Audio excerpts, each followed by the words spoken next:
پوری دنیا کی انگریزی ہو جائے، پوری دنیا کی عربی ہو جائے، پوری دنیا کی اردو ہو جائے، لیکن پنجاب کے اس ٹھیٹھ دیہاتی ماحول کو آپ ٹھیک سے بیان نہیں کر پائیں گے۔ ہو بہو یہی حالت مثال کے طور پہ آپ نے عرب کے صحرا کے بارے میں جو ہے نا وہ آپ نے بیان کرنی ہے، تو اس صحرا کو بیان کرنے میں عربی زبان جو ہے نا جتنی فصیح ہوگی، دنیا کی کوئی اور زبان جو ہے نا اس جیسی نہیں ہو سکتی۔ اور یہ بڑی زبانوں کی بات نہیں ہے، جو چھوٹی چھوٹی زبانیں ہیں ان میں بھی مثال کے طور پہ جو زبان جس علاقے میں بولی جاتی ہے وہ اپنے اس ماحول کو بیان کرنے کے لیے فصیح ترین زبان ہوتی ہے۔ میں ابھی ایک تحریر کا ایک سلسلہ لکھ رہا ہوں اور فیس بک پہ وہ چھپ بھی رہا ہے، اپنے والد صاحب کے حوالے سے ایک تحریر تھی، تو اس میں میرے لیے بہت مشکل یہ پیش آئی کہ میں اس گاؤں کے ماحول کو اردو میں کیسے بیان کروں۔ یہ میرے لیے بہت مشکل، اور بڑی تلاش تتبع کے باوجود بھی اکثر جگہ مجھے وہاں پہ تشریح کا سہارا لینا پڑا، وہاں پہ وضاحت کا سہارا لینا پڑا، کیونکہ میرے پاس جو ہے نا الفاظ نہیں تھے۔ ٹھیک ہے، اب مثلاً ہمارے پاس ایک سامنے ایک چیز رکھی ہے، اس کو ہم کہتے ہیں مائک۔ جیسے ہی آپ ایک لفظ کہتے ہیں مائک تو اس سے سمجھ میں آ جاتی ہے کہ یہ ایک ایسی چیز ہے جس سے جو ہے نا آواز بلند ہوتی ہے، دوسروں تک پہنچتی ہے، وہ سارا جو ہے نا یہ ایک لفظ اس کو بتا رہا ہے۔ لیکن جس ماحول کے لوگ مائک کو نہیں جانیں گے تو وہاں پہ مائک کو بیان کرنے کے لیے آپ کو بہت مشکل پیش آئے گی کہ بھئی مائک کیا چیز ہے۔ ٹھیک ہے، جن لوگوں کے جہاں پہ لوگوں نے بجلی نہیں دیکھی، جہاں پہ مائک کا استعمال نہیں ہے، تو ان کو مائک کا سمجھانا بہت مشکل ہے کہ بھئی مائک کیا چیز ہے۔ اسی طرح سے اور چیزوں کا بھی ہے، تو اس لیے اس تحریر کے دوران مجھے یقین جانیے بہت زیادہ جو ہے نا احساس ہوا کہ میرے پاس اردو کا ذخیرہ جو ہے وہ ذخیرہ الفاظ نہیں ہے۔ اسی طرح سے 1 سال پہلے ہم ایک لفظ جو ہے نا وہ کسی مضمون کے لیے مجھے چاہیے تھا، اور اس میں نے ڈکشنری میں دیکھنا چاہا، میری سمجھ میں نہیں آیا۔ اچھا، پھر دوسری تیسری چوتھی ڈکشنری میں نہیں آیا، پھر کچھ لوگ ہمارے دوست جو ہے نا وہ اردو جاننے والے اردو دان تھے، ان سے بھی میں نے اس لفظ کے بارے میں پوچھا، لیکن ٹھیک لفظ کوئی بھی نہیں بتا پایا۔ لیکن وہ لفظ مجھے جو ہے پھر ایک انگریزی لفظ میرے ذہن میں آ گیا، تو اس کے ضمن میں پھر وہ مجھے مل گیا، اور اسی طرح سے ایک کتاب میں وہ لفظ مجھے دوبارہ یعنی بغیر کسی ارادے کے چینی زبان سے مترجم کچھ کہانیاں تھیں وہ میں پڑھ رہا تھا، اس میں وہ لفظ وہاں پر جو ہے نا وہ استعمال ہوا، وہ مل گیا۔ تو زبان کے حوالے سے آپ کوئی بھی لکھی ہوئی چیز جو ہے نا اس کو پڑھے بغیر نہ چھوڑیں۔ ٹھیک ہے، بھلے سے وہ ماچس کی ڈبیا ہو، سگریٹ کی ڈبیا ہو، یا کوئی بھی چیز جو ریپر ہوتے ہیں چیزوں کے اوپر لپیٹے ہوتے ہیں، اس کے اوپر بھی بہت ساری چیزیں ہوتی ہیں جو عام جو ہے وہ اس کے لیے لغات میں تلاش کر کے دیکھنے کی بجائے اگر آپ وہاں سے اس کو دیکھیں گے وہ آپ کے لیے بہت آسان ہوتا ہے۔ ایک مرتبہ ہم ترجمہ کر رہے تھے، اس میں ہمیں منزل کا جو ہے نا وہ لفظ چاہیے تھا عربی میں۔ ٹھیک ہے، منزل کہ یعنی اس چیز کو کہاں ہم نے بھیجنا ہے۔ ٹھیک ہے، ڈیسٹینیشن جس کو انگریزی میں کہتے ہیں۔ ٹھیک ہے، اب اس ڈیسٹینیشن کے لیے ہم کوئی ٹھیک لفظ جو ہے نا وہ اس کا جو ہے وہ تلاش نہیں کر پائے، ڈکشنری نے ہماری مدد نہیں کی۔ اور یہ نہیں کہ میں کوئی ایک تھا، ہم 2-3 دوست تھے، ممکن ہے کوئی کہے کہ یار نہیں یار آپ سب لوگوں کو زبان نہیں آتی تھی اس لیے جو ہے نا ایسا ہو گیا، ہو سکتا ہے یہ بھی، لیکن ہمیں اس میں لفظ مناسب نہیں ملا۔ اتفاق سے اسی دوران میں ایک گودام سے گزرا، اس گودام میں جو ہے نا وہ بہت سارے یہ کارٹن رکھے ہوئے تھے کتابوں کے، اور سارا اس پہ لکھا ہوا ہے وجہہ۔ ٹھیک ہے، وجہہ، اور اس کے بعد ڈیسٹینیشن اس کے سامنے لکھا ہوا ہے، تو ہمیں وہاں سے وہ لفظ جو ہے نا وہ ڈبے سے مل گیا۔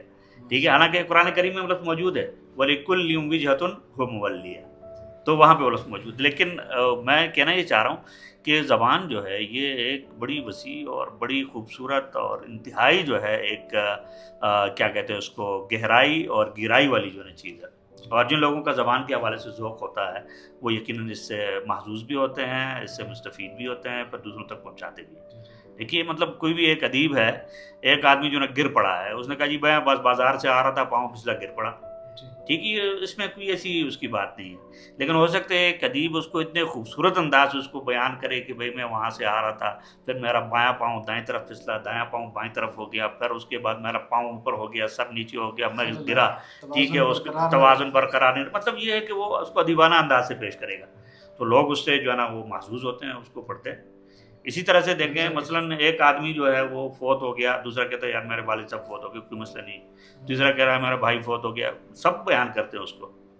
لیکن ایک شاعر جب اس کا مرثیہ پڑھتا ہے اور اپنے ان جذبات کو وہ جب اس کو شعر کی زبان میں پیش کرتا ہے، یا نثر میں جو ہے کوئی نثر نگار اس کو پیش کرتا ہے، تو ان دونوں کے تاثر میں آپ دیکھیں زمین آسمان کا فرق ہے۔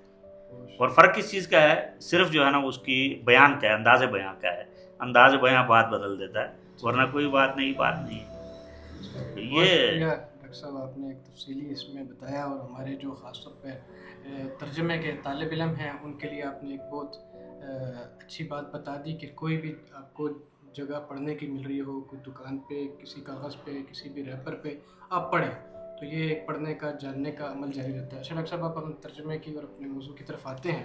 ایک تو اپنے ترجمے کا نظریہ، اپنے ترجمے کا طریقہ کار بتائیں، آپ کی کیا پالیسی ہوتی ہے، آپ ترجمے کو کیا سمجھتے ہیں، اور کن اس میں مختصر جتنا آسانی اس کو بتا سکیں۔ آپ کا اپنا ظاہری بات ہے، اس میں ایک بہت بڑا اور وسیع ترجمہ کا اسامہ تجربہ بھائی، ہے، اور ساتھ ڈاکٹر صاحب اسی کے ساتھ ہی آپ نے بتانا ہے کہ جو ہمارے ہاں مترجمین ہیں ہمارے سفارت خانوں میں، مختلف سفارت، چاہے وہ عرب کے سفارت خانے، عرب ممالک کے یا دیگر ممالک کے سفارت خانے، وہاں مترجمین پاکستان کے لیے کیا خدمات ادا کر رہے ہیں، اور کیسے پاکستان کا ایک اچھا چہرہ باہر ممالک میں پیش کر رہے ہیں۔ یہاں صرف ایک اضافہ میں کروں گا کہ جس طرح یہاں ہم مختلف ترجمے کے ذریعے اپنے آپ کو مثقف بنا رہے ہیں، مختلف کتابیں مثلا عربی سے اردو میں ترجمہ ہوتی ہیں، ہماری ثقافت بڑھ رہی ہے، ہم ان کی ثقافت کو دیکھ رہے ہیں، مختلف کتب، مختلف آرٹیکل اسی طرح انگریزی سے اور دیگر زبانوں سے ترجمہ ہو کر ہمارے پاس آتے ہیں، ہماری ثقافت بڑھ رہی ہے۔ اسی طرح ہمارا یہاں کا جو محل وقوع، جغرافیہ، ہر لحاظ سے پاکستان کی خوبصورتی، یہاں کے مواقع جا رہے ہیں۔ ظاہری بات ہے یہ ایک بہت بڑی خدمت ہے۔ آپ کے والد صاحب کا جو آپ نے وہ قصہ جو بتایا، آپ نے وہ بتایا، اس سے مجھے وہ میرا داغستان حمزہ رسول توف کا آتا ہے، جو ایک زمینی ایک ادب سے ایک تعلق ہے بڑا اچھا۔ جی ڈاکٹر صاحب، یہاں آپ وہ بتائیں آپ کا ترجمہ۔ دیکھیے، پہلی بات تو یہ ہے کہ ابھی اس زمانے میں ترجمہ جو ہے ایک بہت بڑا فن ہے، اور اس کے بارے میں مختلف یونیورسٹیوں میں، جامعات میں کتابیں پڑھائی جاتی ہیں، بہت بڑا جو ہے نا اس کے لیکچر سارے، میں نے خود بھی جو ہے نا اسلامی یونیورسٹی میں 2-3 سمسٹر جو ہے نا پڑھائے ہیں ترجمے میں۔ لیکن میں جو آپ کے سامنے بیٹھا ہوں، کسی سے میں نے ترجمہ نہیں سیکھا، اور ترجمہ کے بارے میں کوئی کتاب میں نے نہیں پڑھی کہ جی ترجمہ ایسے کیا جاتا ہے اور ایسے ہوتا ہے، نہیں، کوئی نظریہ نہیں پڑھا میں نے، ٹھیک ہے۔ نظریے کے نہ پڑھنے کے باوجود جو ہے جو کام میں نے کیا، الحمدللہ ثم الحمدللہ، وہ ذاتی تجربے سے، اور اس کا آغاز بڑا دلچسپ تھا، وہ میں آپ سے عرض کرنا چاہتا ہوں۔ میں نے یہ جو عربی اخبار ہیں، اچھا اسی طرح سے اردو اخبار، پھر اس کے ساتھ انگریزی اخبار، زبانوں سے میں نے آپ کو بتایا دلچسپی تھی، تو اس لیے میں یہ چیزیں پڑھتا تھا۔ کراچی میں پڑھتا تھا تو دارالعلوم کراچی کورنگی سے صدر صرف اس لیے جاتا تھا کہ وہاں سے میں عربی اخبار لے کے آؤں، اور میرے پاس ابھی بھی جو ہے نا ان اخباروں کو، اس زمانے کے اخباروں کی ایک جلد جو ہے وہ گھر میں موجود ہے، ٹھیک ہے۔ تو وہ ایک اخبار میرے لیے ایک ہفتے کے لیے کافی ہو جاتا، کیونکہ ہمیں خبروں کے لیے تو نہیں چاہیے، زبان کے لیے چاہیے ہوتا تھا، اخبار میں پڑھتا تھا۔ اس سے یہ ہوا کہ جو جس کو ہم جدید قدیم کہتے ہیں، میں جدید قدیم میں نہیں جانا چاہ رہا، خصوصاً عربی کے حوالے سے، کیونکہ میرے خیال میں جدید قدیم کوئی چیز نہیں ہے، اس پہ پھر ہم الگ سے بات کریں گے، لیکن میں اس ذاتی تجربے کی بات کرتا ہوں۔ تو اس زمانے میں پھر میں وہاں سے دارالعلوم کراچی سے بنوری ٹاؤن چلا گیا، وہاں میں پڑھتا تھا۔ تو ایک اس زمانے میں کمپیوٹر نہیں تھا، اور یہ سارا جو ہے نا کام ٹائپسٹ جو ہے نا وہ ٹائپ کرتے ہوتے تھے، اور ہاتھ سے لکھ کے آپ کوئی چیز دیتے تھے پیپر، اس کو ٹائپ کرتے تھے۔ تو بنس روڈ میں جو ہے نا کوئی ترجمے کی دکان تھی یا کمپنی تھی، اس کا پتہ نہیں کون سی ٹریڈنگ کے نام سے، تو وہاں سے ایک صاحب بنوری ٹاؤن آئے، اور وہاں پہ وہ ایک دوائی، کسی دوائی کا جو ہے نا دوا، اس کا جو ہے نا وہ ڈبہ ہے، اور اس کی جو انگریزی لکھی ہوئی ساری وہ لے کے آئے، اور کہا جی یہ کوئی بندہ ایسا ہو جائے جو مجھے اس کا اردو میں، عربی میں ترجمہ کر دے۔ تو ہمارے استاد مولانا امداد اللہ صاحب، اللہ تعالیٰ ان کو سلامت رکھے، انہوں نے، مجھے نہیں پتا تھا کیا ہو رہا ہے باہر، تو میں مسجد کے آخری کونے میں اندر بیٹھ کے اپنی جماعت کے ساتھ مدارس میں جیسے ہوتا ہے تکرار کر رہا تھا، تو انہوں نے ایسے اشارہ کیا، باہر سے میں نے ان کو دیکھا، یہ بندہ سیدھا ہمارے پاس وہاں پہ آیا، محمد عاقل نام تھا ان کا، تو وہ کہنے لگے کہ جی بھیا مجھے، جیسے کراچی گردے، بھیا مجھے آپ کے پاس مولانا امداد اللہ صاحب نے بھیجا ہے، تو وہ کہہ رہے تھے یہ صاحب آپ کو ترجمہ کرنے میں، مجھے ترجمہ چاہیے تھا۔ میں نے کہا ٹھیک ہے، میں نے اس کو دیکھا۔ اب دیکھیے، یہ جو دوا کی جو کتاب ہے یا اس کا جو ریپر ہے، میرے خیال میں مترجم کو جس کا دونوں اس سے تعلق نہ ہو وہ اس کا ترجمہ نہیں کر سکتی، یہ حقیقی بات ہے، ٹھیک ہے، وہ غلط کرے گا، اگر کرے گا بھی غلط کرے گا۔ میں نے ان سے لے لیا، میں نے کہا جی 2 دن کے بعد آپ آ جائیں یا 3 دن کے بعد، مجھے ابھی ٹھیک سے یاد نہیں، وہ میں نے اس کو کیا، اس کا ترجمہ کر کے دے دیا۔ اب ترجمہ یہ میرا پہلا ترجمہ، یعنی باقاعدہ ترجمہ یہ پہلا تھا۔ اس سے پہلے ایک اور دلچسپ چیز ہے، وہ اس سے بھی پہلے کا ترجمہ ہے تو یہ ترجمہ میں نے کر کے دے دیا. پھر یہ صاحب میرے پاس آتے تھے اور ہفتے میں 2 ہفتے میں مہینے میں اس طرح سے. تو ایک یعنی پیسوں میں سے اب دیکھیں جو اجرت وہ لیتے تھے اس میں سے کمپنی کی اپنی اجرت ہے, عاقل صاحب ٹائپسٹ تھے ان کی ٹائپنگ کی اجرت ہے, اور مجھے جو ہے ترجمے کی اجرت مل ہے. تو وہ جتنے بھی ہوتے تھے اس کا کوئی طے نہیں تھا کہ جی آپ اتنے دیں گے اتنے دیں گے, وہ جتنے وہ دے دیتے تھے میں لے لیتا تھا. یہ ترجمے کا باقاعدہ کام جو ہے میرا وہ. یہ کب کس سن کی یہ 1995 کی بات ہے, 1995 کی. تو اس حساب سے اگر آپ دیکھیں تو میرے خیال میں ترجمے میں پھر ہمارے کوئی 30 سال تو ہو ہی گئے. تو پھر اس کے بعد عربی کی 1-2 کتابیں میں نے ترجمہ کی, اور اپنے شوق سے نجیب الکیلانی کا ایک ناول ہے مشرقی ترکستان کے حوالے سے, اس کا نام ہے لیالی ترکستان. لیالی ترکستان جو ہے یہ ناول کئی زبانوں میں چھپا ہوا ہے. اس کا کیا کہتے ہیں ملیشین انڈونیشیا کی زبان میں اس کا ترجمہ ہے, انگریزی میں ہے, اور یعنی تقریباً دنیا کی بڑی زبانوں میں اس کا ترجمہ ہے. تو وہ میں نے ترجمہ کیا اور اس کو کسی سے اس زمانے میں کمپوز بھی کرایا تھا, لیکن اس کو چھپا نہیں سکا. پھر اس کے بعد جو کمپوز شدہ تھا وہ مجھ سے ضائع ہو گیا, لیکن جو اصل ترجمہ وہ میرے پاس موجود ہے. اور اب بھی میری خواہش ہے کہ اگر کوئی چھاپنے والا ہو تو میں اس کو ٹائپ کر کے دوبارہ جو ہے نا اس کو چھاپیں. مسودے کی شکل میں, مسودے نہیں بلکہ ابھی اس کی کمپوزنگ کا بھی ہے, اس کے یعنی کمپوز شدہ ہے, تو وہ اس کو جو ہے نا کیا جا سکتا. تو ترجمے کے حوالے سے جو بات میں سمجھا ہوں اس تجربے سے, یعنی ترجمہ صرف 2 زبانیں جاننے کا نام نہیں ہے. ترجمہ ایک پل ہے جو ایک ثقافت کو دوسری ثقافت میں منتقل کرتا ہے. یہ بالکل اسی طرح سے ہے, دونوں طرف سے ہے. اور بہت سی دفعہ ایسا ہوتا ہے کہ اگر آپ کو ثقافت کا پتہ نہیں ہے تو آپ ترجمہ لفظی ترجمے سے ٹھیک نہیں کر سکتے. آپ کا پل کمزور ہے. ٹھیک ہے, آپ کا اس پل اگر وہ کمزور ہے تو آپ اس کو سمجھ نہیں پائیں گے کہ یہ کیا کہنا چاہ رہا ہے. یہی معاملہ ہمارے محاورات کا ہے. بہت سے لوگ محاورات کا لفظی ترجمہ کر دیتے ہیں. ٹھیک ہے, وہ جو ہے مثلاً اردو میں ہے ناچ نہ جانے آنگن ٹیڑھا.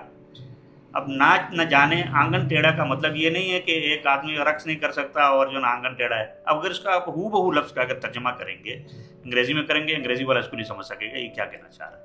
عربی میں ترجمہ کریں گے, عربی والا نہیں سمجھ سکے گا کہ آپ کیا کہنا چاہ رہے ہیں. اس کے لیے آپ کو اس کا ترجمہ کرنا پڑے گا اور آپ کو اس ثقافت میں اس کو منتقل کرنا پڑے گا کہ بھئی اردو میں اس کا مفہوم کیا ہے, اس مفہوم کو آپ منتقل کریں گے. یہ ایک بہت ضروری. پھر اسی طرح سے عربی کے حوالے سے مثلا ہمارے جو پاکستان کی تقسیم ہے, سیاسی تقسیم, یہ تقسیم ہم عربی میں عرب دانوں کو یا عربی جو ہے نا سمجھنے والوں کو نہیں سمجھا سکتی, بہت مشکل ہے ہمارے لیے. ٹھیک ہے, مثلا ہماری تقسیم کیا ہے, سب سے پہلے گاؤں ہے, گاؤں کے بعد یونین کونسل ہے, پھر تحصیل ہے, پھر ضلع ہے, پھر اس کے بعد ڈویژن ہے, ڈویژن کے بعد صوبہ ہے, صوبے کے بعد. ٹھیک ہے, اچھی طرف اشارہ کیا آپ نے, یہ ایک واقعی مشکل. تو اب جب یہاں پہ آپ جاتے ہیں مختلف جو ہے نا وہ کلمات سمجھانے کے لیے جاتے ہیں جو پوری, اب آپ اس کو کیسے سمجھائیں گے, معنی پوری کرتے ہیں لیکن غرض ادا نہیں کرتے. ٹھیک ہے, ابھی آپ اس کو کہنا عربی کو آپ یہ لکھنا چاہ رہے ہیں کہ بھئی تحصیل. ٹھیک ہے, مثلا ضلع گجرات تحصیل پھالیا فلانا فلانا. اب آپ مدیریہ کا لفظ وہاں پہ ہے, مقاطعہ کا لفظ ہے, ولایہ کا ہے, منطقہ ہے, یعنی آپ اس کا کیسے انتخاب کریں گے. ٹھیک ہے, اسی طرح سے ایک اور چیز ہے, مثال کے طور پہ ہمارے پاکستان میں جو کورٹس ہیں, جو عدالتیں ہیں, صوبائی ہمارے پاس ہائی کورٹ ہوتی ہے, اور مرکز میں ہمارے پاس جو ہے نا سپریم کورٹ ہوتی ہے. ٹھیک ہے, ضلع میں پھر ڈسٹرکٹ کورٹ ہوتی ہے, پھر اس کے نیچے جو ہے نا وہ مقامی لیول پہ جو ہے نا تحصیل لیول پہ جو ہے نا سیشن کورٹ یا اس طرح کی جو بھی چیزیں ہیں. اب جب ہم اس کا ترجمہ کرتے ہیں, آپ کہتے ہیں کہ مثلا المحکمہ العلیہ. اب جب آپ محکمہ علیہ کہتے ہیں, اب اس کا ترجمہ کیا ہوگا, یہ صوبائی عدالت ہے یا مرکزی عدالت ہے. ٹھیک ہے, تو ٹیگ لگانا پڑے گا. یہاں پر نہیں, ہم پھر اس میں ایک کام کرتے ہیں. میں اپنے دوستوں سے مترجمین سے یہ کہا کرتا ہوں کہ بھئی ایک مترجم کو جہاں پہ زبان آنی چاہیے وہاں پہ اس کو اعلیٰ درجے کا محرف بھی ہونا چاہیے. مترجم کو کیا ہونا چاہیے, تحریف ایک وہ اس کی, ہاں, یعنی تحریف اس معنی میں کہ اب دیکھیں ہم اس کو کیا کرتے ہیں. مثلا وزیر اعلیٰ, آپ کا وزیر اعلیٰ وزیر اعظم ہے. اب آپ جب اس کو عربی میں لکھنا چاہیں گے تو وزیر اعلیٰ اور وزیر اعظم میں فرق آپ کیسے کریں گے. ٹھیک ہے, تو اب اس کو جب ہم پھر اس کا ہم طریقہ ہم نے یہ نکالا ہوا ہے, مثال ہم اس کو رئیس الحکومہ الاقلیمیہ کر دیتے ہیں اور اس کو رئیس الوزراء کر دیتے ہیں, کیونکہ رئیس الوزراء سب کے نزدیک سب کو معلوم ہے اور دوسرے والا جو نہیں. تو یہ عربی کے حوالے سے. تو اسی طرح سے جو دوسری زبانیں ہیں ان کی بھی اپنی ایک ثقافت ہے, اس ثقافت سے جب آپ اس کو نکالتے ہیں تو وہ بہت ضروری ہے. اس لیے جس کو کہتے ہیں کہ معلومات عامہ, جنرل نالج جو ہے ایک مترجم کے لیے بنیاد کی حیثیت رکھتا ہے. اگر آپ کے پاس جنرل نالج نہیں ہے تو اس صورت میں آپ کا ترجمہ جو ہے وہ ممکن ہے ترجمہ ہو, لیکن بہت سی دفعہ آپ کا ترجمہ ناقابل فہم ہو جائے گا. تو یہ جنرل نالج، اور اس کے بعد دونوں زبانوں کو گہرائی سے پڑھنا اور یہ سمجھنا کہ یار اگر یہ لفظ اس زبان میں ہے تو اس سے کیا مطلب ہے، یہ صرف اس کا لفظی معنی نہیں۔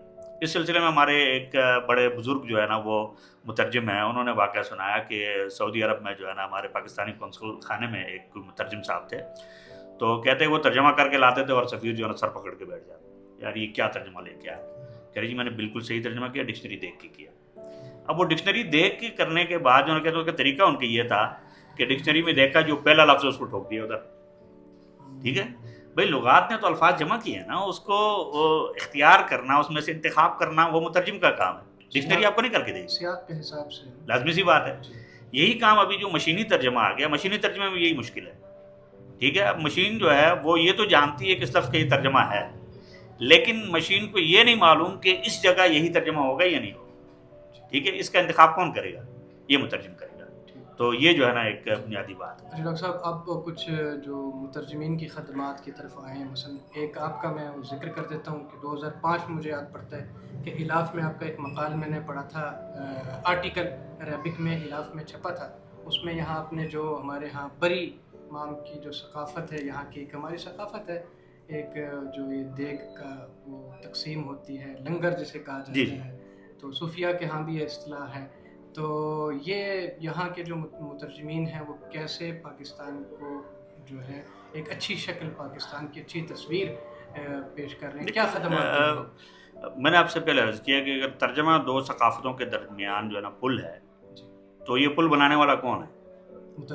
مترجم ہے، ٹھیک ہے۔ تو اس لیے مترجم کا جو کردار ہے بنیادی طور پہ اس کو ثقافت کو پہنچانا ہے۔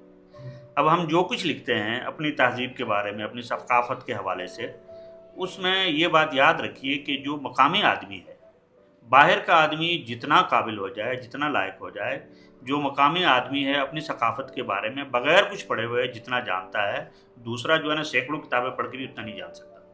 یہ بات یاد رکھنی تھی۔ اور اس پہ میں آپ کو ایک واقعہ سناتا ہوں۔ کہتے ہیں کسی زمانے میں جو پشاور میں جو ریزیڈنٹ ہوتا تھا انگریز، تو وہ پشتو سیکھتا تھا، اور اس لیے دیکھیں انگریزوں نے بہت کام کیے ہیں زبان کے حوالے سے، بر صغیر کی زبانوں کے حوالے سے، جو ابتدائی ڈکشنری انہوں نے مرتب کی ہیں، اچھا ثقافت کے حوالے سے جو چیز لکھی انہوں نے لکھی ہیں، یعنی ہمارے لوگوں نے نظاموں کے حوالے سے بہت کچھ لکھا ہے انہوں نے، نسلوں کے اور مختلف بالکل قوموں کے حوالے سے بڑے اس کے ایک بڑے کیا کہتے ہیں اس کو شاندار طریقے سے، بڑے محنت سے جو ہے نا وہ سارے کام کیے۔ تو کہتے وہاں ریزیڈنٹ تھا، وہ پشتو بولتا تھا، اور اس کا دعویٰ یہ تھا کہ بھائی میں جو ہے نا پشتونوں سے اچھی پشتو جانتا ہوں، ٹھیک ہے، بہت بڑا دعویٰ ہے یہ۔ تو ایک پشتون صاحب آئے، ان کو کہتے ہیں کہ انگریزی آتی تھی بہت اچھی، انہوں نے انگریزی میں بات کی تو یہ آگے سے پشتو بولنے لگا، تو انہوں نے کہا بھائی آپ پشتو نہ بولیں، آپ اپنی مادری زبان میں بات کریں، میں اس میں بات کر سکتا ہوں۔ تو اس نے کہا میں پشتونوں سے اچھی پشتو جانتا ہوں۔ انہوں نے کہا تم ہماری گلی کوچوں میں کھیلنے والے بچوں جتنی بھی پشتو نہیں جانتے، ٹھیک ہے۔ اب وہ اس کو بھی تھوڑا سا وہ اپنا کیا کہتے ہیں جو اندرونی طور پہ اس کو جھٹکا لگا، اس کو بھی جھٹکا لگا، خیر تو انہوں نے کہا کہ اس کا ثبوت، انہوں نے کہا بھی دیتا ہوں ثبوت۔ یہ باہر چلا گیا، اور یہ پٹھان جو ہے نا وہاں سے ایک دو بچوں کو وہاں گلی سے پکڑ کے لے آیا، ان کو کھڑا کیا، اور جو ریزیڈنٹ تھا اس کے سامنے یہ اشارہ کیا، اس نے تالی بجائے، ایسے ہاتھ کیے، کہا بتاؤ کیا ہے۔ اب وہ ہکا بکا رہ گیا کہ بھائی جو ہے نا اس کا کیا مطلب ہے، تالی بجائے اور اس کو ایسا کیا۔ تو اس نے پھر لڑکے سے پوچھا بتاؤ بچے اس کا کیا مطلب ہے۔ ان کے بھائی اس کا مطلب یہ ہے جب ہم کھیل کے لیے دو جو ہے نا وہ ٹیمیں بناتے ہیں، دو فریق بناتے ہیں، تو یہ کرنے کا مطلب ہے کہ کھیل شروع ہونے والا بھی اپنے اپنے جو ہے نا الگ ہو جاؤ، یہ اس کا ہے۔ تو جب اس نے یہ بتایا تو اس نے کہا دیکھو میں نے تمہیں کہا نہیں تھا کہ تم جو ہے نا گلی کے بچوں جتنی بھی پشتو نہیں جانتے، ٹھیک ہے۔ یہ ایک ثقافت یعنی اشارہ ہے، یہ زبان نہیں ہے، الفاظ نہیں ہے اس میں، ٹھیک ہے کہ زبان اللہ نے ہاں، لیکن اس کے اندر قوم کو اسی طرح دی ہے جیسے کہ وعلم آدم الاسماء کی بات، تو اس کے اندر جو ہے نا ایک اشارہ ہے، اور اس میں اور یہ بہت سے اس میں ہے۔ مثال کے طور پہ بہت سی جگہوں پہ مثلا کسی جگہ سیٹی بجانا انتہائی جو ہے نا وہ بد تہذیبی سمجھا جاتا ہے، اور دوسری جگہ سیٹی بجانا جو ہے نا ضرورت کے وقت جو ہے نا وہ اشارے کے لیے، بلانے کے لیے وہ زبان کا کام دیتی ہے۔ مثلا ہمارے دیہاتوں میں دور سے اگر کسی کو آواز دینی ہے سیٹی بجائیں گے وہ، ٹھیک ہے۔ سیٹی بجانے کا مطلب یہ ہے کہ وہ کوئی آواز دینا چاہ رہا ہے آپ کو، مثلا کوئی آدمی گم ہو گیا، کوئی ہو گیا، تو وہاں پر بھی یہی ہے، سیٹی بجائیں گے، آگے سیٹی کا جواب آتا نہیں آتا، ٹھیک ہے۔ تو یہ یعنی اس ثقافت کا حصہ ہے یہ۔ اور اس کے یعنی جو مترجم ہے یا جو زبان کے اوپر لکھتا ہے بولتا ہے اس کے علم میں یہ چیزیں ہونی چاہیے کہ یار ثقافت جو ہے وہ زبان کے اوپر جو ہے کس طرح سے اثر انداز ہوتی ہے. اسی طرح سے مثلاً آپ کے جو آداب ہیں ٹھیک ہے اٹھانے بٹھانے کے، مثلاً کسی جگہ آپ جاتے ہیں تو مثلاً مہمان جب آتا ہے تو لوگ پہلے مہمان کو بٹھاتے ہیں ٹھیک ہے. ایسا نہیں ہوگا کہ وہ پہلے جائے گا، نہیں، پہلے مہمان بیٹھے گا پھر اس کے بعد بیٹھے گا. یہ ثقافت ہے ٹھیک ہے. اب یہی آدمی اگر دوسری جگہ جائے تو اگر اس کو اس کا اندازہ نہیں ہوگا تو ممکن ہے کہ وہ پہلے خود بیٹھے کہ یار تم ادھر بیٹھ جاؤ، تو یہ ایسا نہیں ہوتا. یہ ثقافت کا حصہ ہے. اسی طرح سے یعنی بہت ساری چیزوں میں یعنی مثلاً مسلمانوں میں دائیں ہاتھ کی ثقافت ہے، یہ بھی ثقافت ہے کہ آپ کوئی چیز دائیں ہاتھ سے دیں گے دائیں ہاتھ سے لیں گے، یہ ثقافت کا حصہ ہے ٹھیک ہے. لیکن جہاں پہ اس کا وہ نہیں اس کو سمجھ نہیں پاتا ہے اس کو. تو یہ ایک اس کا یعنی زبان اور ثقافت کا اس میں تعلق ہے. اور پھر مترجم کے لیے اس کا سمجھنا جو ہے کتنا ضروری ہے. ڈاکٹر صاحب کچھ اب ہمیں کچھ بتائیں کہ سفارت خانوں میں کیا کس قسم کا ترجمہ، کیسے وہ ہماری بات یعنی ہاں یہ آپ کا اہم سوال ہے. میں آتا ہوں اس کی طرف. مثلاً ادھر سے نا مجھے وہ اختر عثمان صاحب کا ترجمے پر نا وہ شعر یاد آ رہا ہے، اس سے اہتمام سے پیک کر تیرا تراشتا ہوں، گمان گزرے کہ جیسے بنا بنایا ہے اس پر میں نے. فن پر میرا اپنا نظریہ ترجمہ یہ ہے کہ دور دہانہ پربت پر اور مسلسل بارش بھی ایک گڑھا ہے لفظوں کا جس میں معنی بھرنے ہیں. یعنی کہ میں یہ سمجھتا ہوں ترجمے میں کہ آپ کو ایک لفظ پہ بہت غور و خوض کرنا پڑتا ہے. اور ہمارے استاد کہا کرتے تھے آتے کل لفظ حق، ہر لفظ کو اس کا حق دینا پڑتا ہے، چاہے اسے ترجمہ کیا جائے یا ضرورت ترجمہ کے تحت اس سے صرف نظر کیا جائے، اس کو اس کا متبادل اسی طرح یہ تحریف کے ذریعے کسی بھی طرح آگے لے کے جایا جائے. تو یہاں آپ جو ہمارے سفارت خانے ہیں وہاں آپ بتا دیجیے. سفارت خانوں میں جو کام ہوتے ہیں وہ مختلف. ایک تو سرکاری خط و کتابت ہوتی ہے، جی یہ سفارت خانوں کا اپنا کام ہے. زیادہ ہمارا ریفرنس یہ ہے کہ پاکستان کو مثال کے طور پہ جو بھی ہے یعنی پاکستان ہو پاکستان سے باہر ہو، جو سرکاری خط و کتابت ہے، چونکہ سفارت خانہ کسی بھی ملک کا نمائندہ ہوتا ہے. اب اس نمائندے نے یہاں سے جو ہے وہ دوسرے جو اپنا ملک ہے اس کے بارے میں پورے کا پورا جو ہے نا اس نے یہاں کا خاکہ پیش کرنا ہے، یہاں کے حالات کا خاکہ پیش کرنا ہے. پھر جو آپس میں آنا جانا ہے اس کا جو ہے نا وہ ساری چیزیں ہیں. پھر ثقافتی تعلقات ہیں، یہ ساری چیزیں، تجارتی تعلقات، اچھا دفاعی تعلقات، یہ سب جو ہے سفارت خانوں کے ذریعے ہوتا ہے. تو اس میں پہلا کام جو ہے وہ سرکاری خط و کتابت. تو خط و کتابت جو سرکاری ہے اس کا تو جیسے آپ کے علم میں ہے کہ وہ کوئی ایسی چیز نہیں ہے کہ جس کو ہم یہ کہیں کہ یعنی وہ صرف ایک پیغام پہنچانے کا ذریعہ ہے ٹھیک ہے.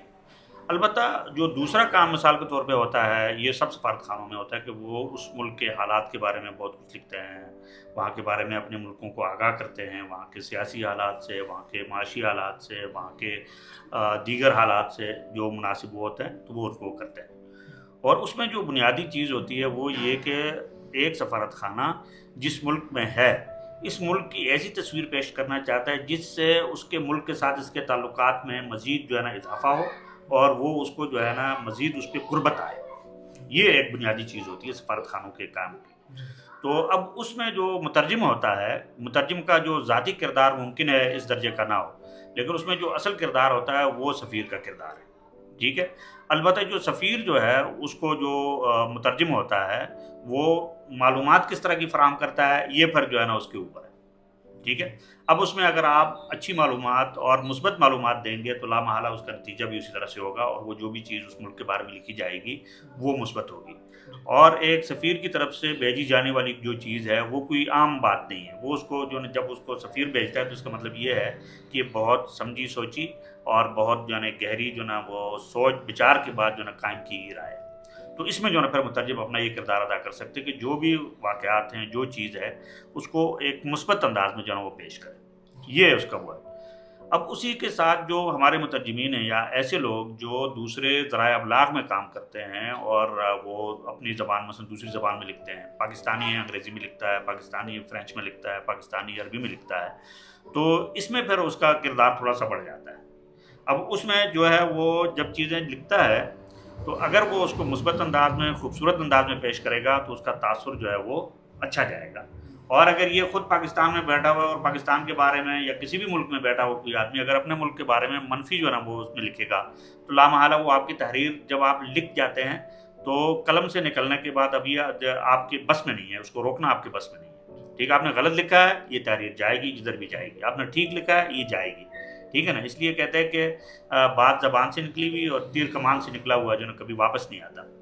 تو اس لیے جو ہے نا جو لوگ لکھتے ہیں دوسری زبانوں میں، اجنبی زبانوں میں، تو پھر ان کا بنیادی جو ہے نا وہ یہ ہونا چاہیے کہ وہ اپنی ثقافت، اپنی زبان، اپنے مذہب، اپنے ملک اور ان سب چیزوں کو ملا کر اس کی ایک مثبت تصویر جو ہے نا پیش کریں. لیکن ابھی بدقسمتی سے جو خصوصاً ذرائع ابلاغ میں اس وقت جو چیزیں چل رہی ہیں وہ ہماری بدقسمتی کہی ہے اس کو، کہ منفی بات کو اچھالنے کے لیے لاکھوں جو ہے نا ذرائع ابلاغ ہیں، اور اگر مثبت بات جو ہے نا وہ اس کے اوپر جو ہے نا وہ کوئی بھی جو ہے نا اس کو کیا کہتے ہیں اس کو ترویج اور اشاعت کرنے والے لوگ بہت کم ہیں. اس کی مثال میں آپ کو دیتا ہوں کہ مثلاً ایک آدمی ادھر سے آیا، اس نے جھپٹا مارا اور کسی سے 500 روپیہ لے کے چھین کے بھاگ گیا، ٹھیک ہے؟ اس کی خبر ہو سکتا ہے اخبار میں بہت بڑی سرخی میں چھپ جائے کہ فلاں بازار میں ایک آدمی نے جھپٹا مارا اور 500 روپیہ لے کے بھاگ گیا، ٹھیک ہے؟ یہ 500 روپیہ ہے. دوسرا آدمی ہے، وہ جا رہا تھا، اس کو 5 لاکھ روپے ملے، ٹھیک ہے؟ اس نے اٹھایا، ہاں بھائی 5 لاکھ روپے کس کے ہیں؟ اس کے ساتھ کوئی فون کوئی چیز اس کو ملی، اس نے آدمی سے بات کی کہ یار یہ آپ کے جو ہے نا یہ پیسے ہیں، آ کے مجھ سے لے جاؤ. اب بتائیے 5 لاکھ جو ہے نا زیادہ ہے، 500 زیادہ ہے، 5 لاکھ زیادہ ہے. بالکل. اور مثبت ہے کہ اس نے امانت داری کے ساتھ، اس میں خیانت نہیں کہ اس کو ملا اس نے اس تک پہنچا دی. لیکن یہ والی خبر ہو سکتا ہے اخبار میں اگر کسی نے لکھی بھی ہو تو ایک کالمی سرخی ہوگی کہ جی فلاں جگہ آدمی نے 5 لاکھ روپے واپس کر دیے. حالانکہ اس کو کیا ہونا چاہیے؟ اس کو بڑی جو ہے نا اس کے اوپر آنا چاہیے، کیوں؟ تاکہ اس کی پذیرائی ہو اور دوسرے لوگوں کو جو ہے نا وہ ہو. بہت سے لوگ یہ کہتے ہیں یہاں پر کہ یہ جو ہے نا وہ ہونا چاہیے کیا غیر جانبدار، ٹھیک ہے نا؟ یہ غیر جانبدار بھی جو ہے نا بڑا عجیب لفظ ہے کہ جب آپ اپنی بات کرنا چاہیں تو نہیں آپ یہ نہیں کر سکتے، آپ کو غیر جانبدار ہونا چاہیے، اور جب آپ منفی بات کریں تو وہاں پہ آپ کوئی مسئلہ نہیں ہے، وہاں پہ جانبداری غیر جانبداری کی کوئی بات نہیں ہے. بھائی دیکھیں جو بھی آدمی ہوگا اس کی اپنی ایک سوچ ضرور ہوگی، یہ تو ہو نہیں سکتا نا کہ آدمی کی سوچ نہ ہو. البتہ غیر جانبداری کا زیادہ سے زیادہ یہ مطلب ہے کہ اگر کوئی واقعہ ہوا ہے آپ اس کے دونوں پہلو جو ہے نا بیان کریں، ٹھیک ہے؟ اس کے دونوں پہلو بیان کریں، اس کے سارے ممکنہ جو ہے اس کو بیان کریں، تاکہ اس حقیقت کی روشنی میں جو اس کا بنیادی پیغام ہے یا جو اس کا بنیادی وجہ ہے یا جو بنیادی چیز آپ بتانا چاہتے ہیں وہ دوسرے تک پہنچ جائے، ٹھیک ہے؟ اس میں آپ ڈنڈی نہ ماریں، ٹھیک ہے؟ لیکن اپنی جو سوچ ہوگی اس کو کوئی بھی نہیں بدل سکتا. بہت شکریہ ڈاکٹر صاحب. ناظرین بہت شکریہ، آپ نے سنا. نئے موضوع کے ساتھ دوبارہ حاضر ہوں گے، تب تک کے لیے اجازت دیے. بہت شکریہ. اللہ حافظ ڈاکٹر صاحب. بہت بہت شکریہ جی، بہت بہت شکریہ. اللہ کو سلامت رکھے، خوش رکھے. انشاءاللہ پھر ملیں گے.